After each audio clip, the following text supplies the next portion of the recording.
श्री शिवाय नमस्तुभ्यं। आ गया शरद पूर्णिमा की रात्रि। बड़े से बड़ी बीमारियां, बड़े से बड़े रोग, बड़े से बड़े बड़े कष्ट इस शरद पूर्णिमा की रात्रि को छूट जाते हैं। दमे की बीमारी, श्वास की बीमारी, अनिद्रा की बीमारी, रात्रि को जगना, ये सारी बीमारियां शरद पूर्णिमा की रात्रि को अगर व्यक्ति अपने जीवन को सुखमय बनाए, अपने जीवन को आनंदमय बनाए तो सब छूट सकता है। शरद पूर्णिमा की रात्रि को पीपल के पत्ते 5 लेकर उसके ऊपर खीर डालकर रात्रि को खा लेने से महाराज दमे की बीमारी, श्वास की बीमारी रुक जाती है। वो बीमारी बढ़ती नहीं है, उससे कष्ट नहीं होता। जिन बच्चों के नेत्र कमजोर होते हैं, रोशनी कमजोर होती है, शरद पूर्णिमा के दिन रात्रि को 12 बजे भगवान चंद्रदेव का दर्शन कराइए। 5 से 7 मिनट तक नयन मिलाए चंद्रदेव के साथ और बाद में एक पीपल के पत्ते पर खीर जो चंद्र के नीचे रखी हुई है उसी खीर को चटा दीजिए। फिर चंद्र का दर्शन कराओ, फिर खीर को चटा दीजिए। महाराज नयन की ज्योति बढ़ती है, नींद नहीं आती तो निंद्रा देवी प्रवेश करती है, निंद्रा अच्छी आती है, आनंदित होती है। महाराज जिस व्यक्ति के शरीर में गांठ पड़ जाती हो, शरीर काला पड़ जाता हो, चट्टे पड़ जाते हो या दांत खाज खुजली हो जाता हो, उसके लिए भी शरद पूर्णिमा की रात्रि को 12 बजे महाराज भगवान चंद्रदेव के लिए 21 दिए जलाए जाते हैं। उस 21 दिए की कालोज एक थाली में इकट्ठी करी जाती है। कालोज को इकट्ठी कर शरीर में गाय के घी के साथ में जहां जहां जगह पर चट्टे हैं, गांठ है, वहां लगाया जाता है। उसको 5 या 7 दिन लगाइए। उसके बाद में रोज प्रतिदिन लगाने के आधे घंटे बाद स्नान कर लीजिए, आराम लगना प्रारंभ हो जाता है। आज शरद पूर्णिमा की रात्रि से लेकर कार्तिक पूर्णिमा की रात्रि के बीच में जो दामोदर भगवान का, कृष्ण का, शिव का मंगल आनंद करेगा, अभिषेक करेगा, पूजन करेगा, स्मरण करेगा, उसके सारे दुख दरिद्र दूर हो जाएंगे। रात्रि को आप बड़े प्रेम से खीर बनाओ, चंद्रदेव की साक्षी में रखो, भोग लगाओ भगवान श्री हरि को। बन सके अगर लक्ष्मी की कमी है, लक्ष्मी नहीं आ रही है, व्यापार नहीं चल रहा है, तकलीफ बहुत ज्यादा है, घर में कष्ट है, कर्जा ज्यादा है, तो एक तांबे के कलश के ऊपर, तांबे के कलश में पानी भरना, कटोरी रखना, उस पे लक्ष्मी जी की मूर्ति रखना। लक्ष्मी जी की मूर्ति नहीं हो तो चांदी का सिक्का रखना। उसके सम्मुख में आप 31 दीपक घी के लंबी बाती के जला देना।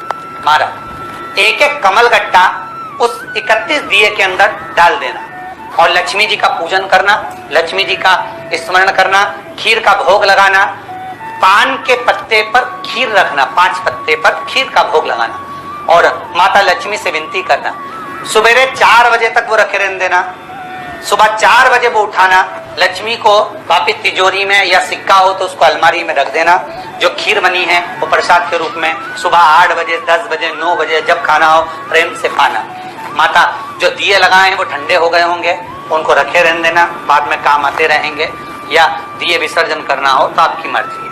पर वो मिट्टी के दिए लगेंगे, आटे के दिए नहीं लगेंगे, मिट्टी के दीप लगाना है आपको। 31 घी के दिए लगाना है। लक्ष्मी जी का पूजन करो, कंकु, चावल, हल्दी, मोली से, सब तरह से। शरद पूर्णिमा की रात्रि को सुख मिलेगा, आनंद मिलेगा, लक्ष्मी की वृद्धि होगी, कार्य सिद्धि होगी। दूसरा क्रम, अगर कार्तिक पूर्णिमा हो, शरद पूर्णिमा हो, ये दोनों पूर्णिमा पर, शरद पूर्णिमा के दिन आप शाम को प्रदोष काल के समय 4:30 बजे से 6 बजे के बीच में 1 लोटा पानी, उसमें 5 बेलपत्र रखकर, 1 कमल गट्टा डालकर भगवान चंद्रेश्वर महादेव के नाम से भगवान शंकर को चढ़ा दीजिए।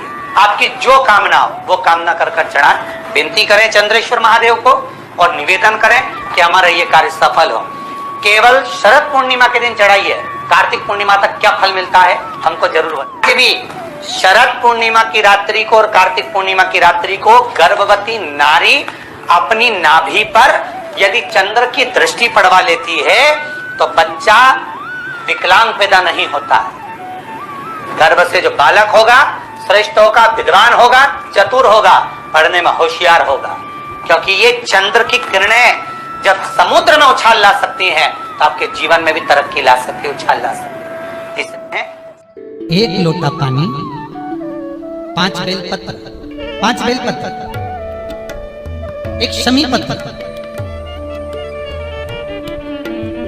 एक शमी पत्र, 5 बेलपत्र तांबे के लोटे में जल में डाल लीजिए। 7 दाने अक्षत के, आखे अक्षत के डाल लीजिए।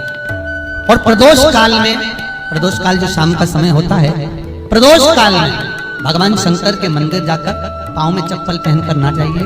घर में घी का दिया लगाकर कलश लेकर शिव के मंदिर में चले जाइए। शिव मंदिर में दिया नहीं लगाना है, आपको केवल घर में दिया लगाकर जाना है। और शंकर जी के मंदिर में वो ऐसा कैसा ही पानी पूरा उंडेल कर डालकर शिवलिंग पर आ जाए। झोली पसार कर प्रणाम करिए। शंकर की देहली पर 2 मिनट बैठकर ओम नमः शिवाय का स्मरण करिए। कुछ देर शिव के मंदिर में प्रदोष काल में, प्रदोष के समय पर, प्रदोष के दिन बैठकर शिव नाम का जाप करें।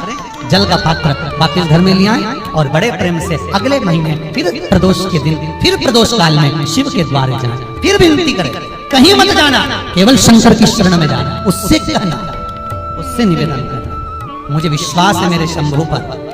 स्कंद पुराण कहती है, शिव महापुराण कहती है, अगर आपने 2 या 3 या 4 प्रदोष ही कर लिए तो मेरा महाकाल बाबा आपकी झोली तो भर ही देगा। हमारे यहाँ कहते हैं सोमवार की जो प्रदोष पड़ती है वो इच्छा पूर्ति करती है, मंगलवार की प्रदोष रोग से मुक्ति देती है, बुधवार की प्रदोष कामना की पूर्ति करती है, गुरुवार की प्रदोष शत्रुओं का नाश करती है, शुक्रवार की प्रदोष सुख और शांति देती है, शनिवार की प्रदोष संतान का सुख देती है, और रविवार की प्रदोष जो काम दुनिया में कोई नहीं कर सकता वो अचूक फल की प्राप्ति रविवार की प्रदोष करा देती है। तो प्रदोष व्रत का नियम जो आप ले रहे हैं, प्रदोष व्रत को जो आप श्रवण कर रहे हैं उसको जरा ध्यान से सुनिएगा। सबसे पहले स्नान ब्रह्म मुहूर्त का, सुबह का, उसके बाद में फिर आसन पर बैठकर भगवान की भक्ति को धारण करना, शंकर का अनुमोदन करना, शिव भक्ति में डूबे रहना, शंकर का स्मरण करना, शंकर के नाम का स्मरण करते रहना।